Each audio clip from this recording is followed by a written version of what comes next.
Krieg. And Griffin, we chatted with you just a couple of weeks ago after a game. You pitched a fantastic time there. Even better tonight, 7 innings, just 4 hits, a run, 3 walks, 9 strikeouts. And other than a little bitty bump in the road there in the 4th inning, I mean, that was as close to perfect as I have seen. You had them off balance all night. Well, luckily I had all my pitches working for me, so I was just trying to make sure I could locate with my fastball and the rest would play out. So also had a lot of help from my defense. So some fantastic plays out there tonight, but again, you were able to join the team rather late during the regular season from down at East Tennessee State, and we had Tyler Hoffman in the booth with us to start the game here tonight for a little while. And he was telling us you needed a little extra work, had a little arm trouble earlier in the year. Feeling good now? Feeling great, feeling great. I just had to get back out there and just do what I love. So it's good to be be back out. Well, just tell me, how big is this win tonight for this team? You got to go on the road, long road trip tomorrow.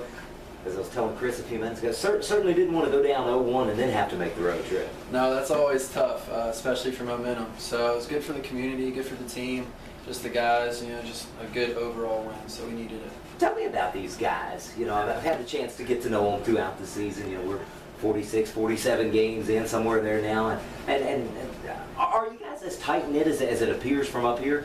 As close as you can be for summer ball. It's really something special, I think.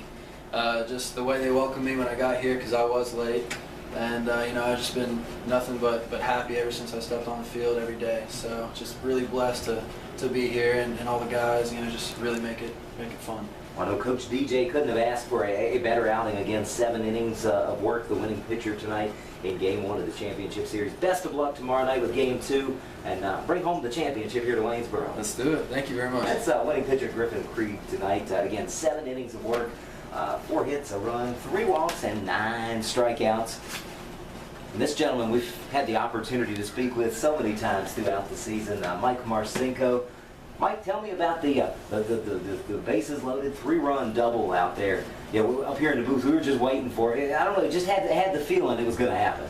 Yeah, it was a great situation to be in. That's where you want to be. It's the playoffs. You got to turn your dials up a bit, and luckily I put a good swing on it. Between last night and tonight being here, and again, I've complimented you on this all season.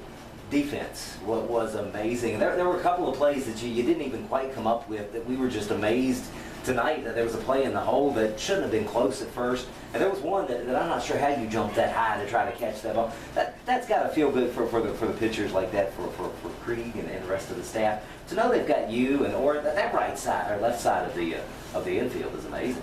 You're right. The pitching staff, they're out there working, and it makes you want to go a little extra for them. They're pitching their tails off, so we try to do everything we can. And like you said, T.O., I play with him all spring. And, right. He's something else at third, and then Travis Narain, solid as can be at second base. So. I followed the Valley League since I was a little bitty kid, and I don't remember a defensive infield any better than this one I've seen here this year. Yeah, I credit Matt Williams with that. Every day we do infield drills. He gets us ready to play, and it's really good to be around him. Well, this may sound like a loaded question, but again, you've been here since the very beginning of the summer, and here we are, 1 game away from bringing the championship home to Waynesboro.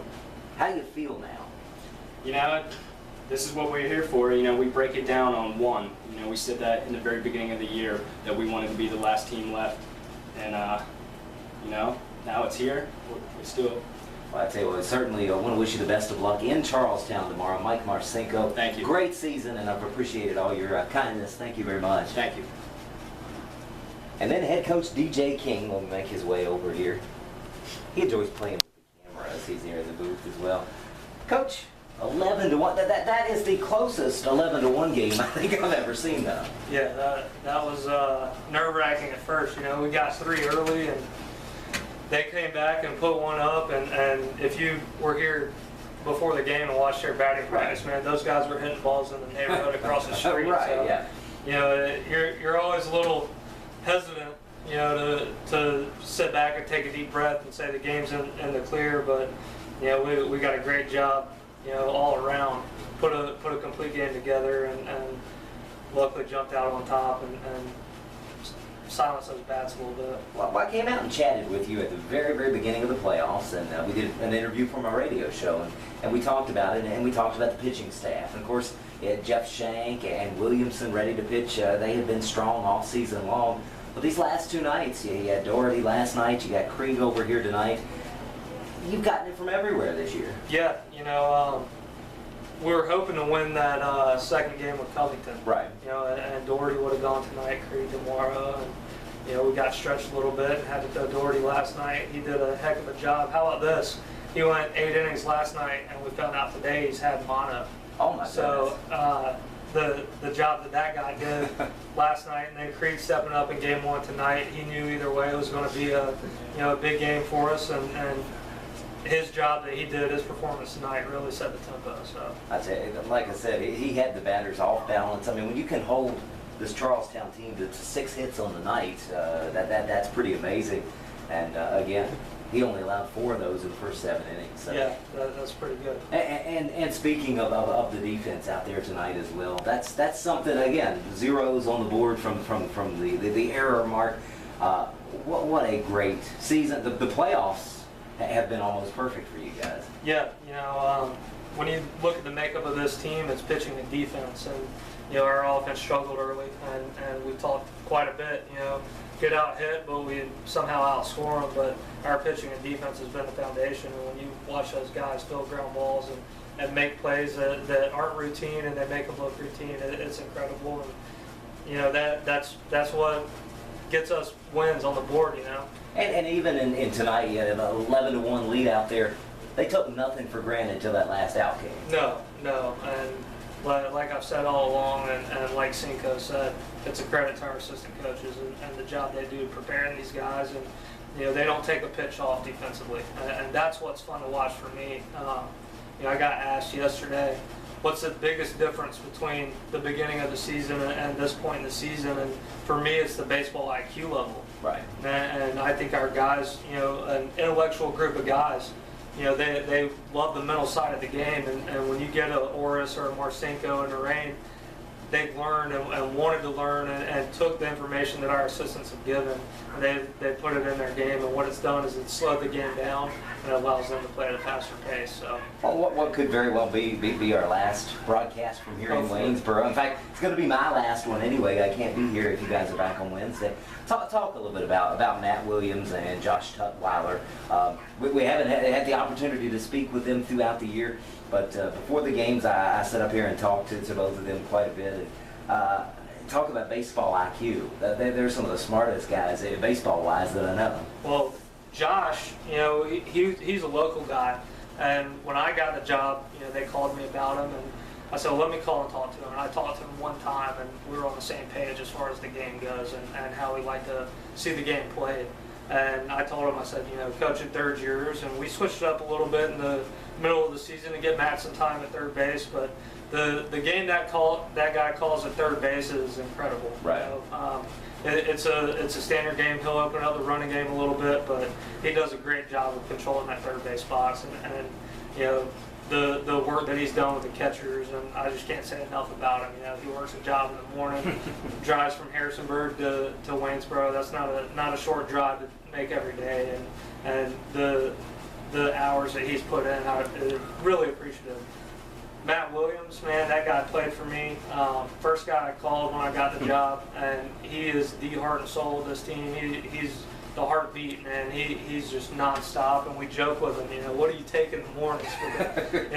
I live with him, and this summer, and he gets mad if somebody outworks him during the day. He wants to out-energize everybody on the field. So the work that he's done with our hitters, talking about approach, and our infielders talking about attacking ground balls and controlling the game where the balls are thrown and all that. I mean, you can't say enough about the assistants. And great players make great coaches. Great assistants set the foundation for success, and we've got two of the best assistants you could ask for. Well, as you get ready to head up to Charlestown tomorrow night, 7 o'clock game time up there, what's going through your mind? Now I know you want to pick up the win tomorrow night. It's going to be bittersweet when the season comes to an end, though. Bittersweet, either way, but we got to pitch, we got to play defense, and like I said, you said we won 9 in a row, not too long ago, and I said, well, we did 900 little things right. We got a lot of little things to win tomorrow, to put us on top. So these guys are focused. We're going to get them prepared, and we're going to come out and try to win a lot of little things tomorrow. So. Well, Coach, I know it's a long trip up there for you guys. Best of luck. Bring home the championship tomorrow. And for me personally, to you, thank you for doing this. I think I speak for everybody that listens on the radio and across the country. I've got family in Minnesota and Monroe, Georgia, and Maryville, Tennessee. So how about that place? But I got fans and family and friends from all over there listening to it, and I can't say enough about the job that you guys have done up here, and especially you getting here early and the work that you put into scouting reports and knowing who's up and all that, man. I can't thank you enough. So from the fan base and the team, we appreciate everything that you've done this year. Well, like I told you before, you've made it a very special season. I certainly do appreciate it. And best of luck. As I said, bring it on home for us tomorrow. Let's go Generals.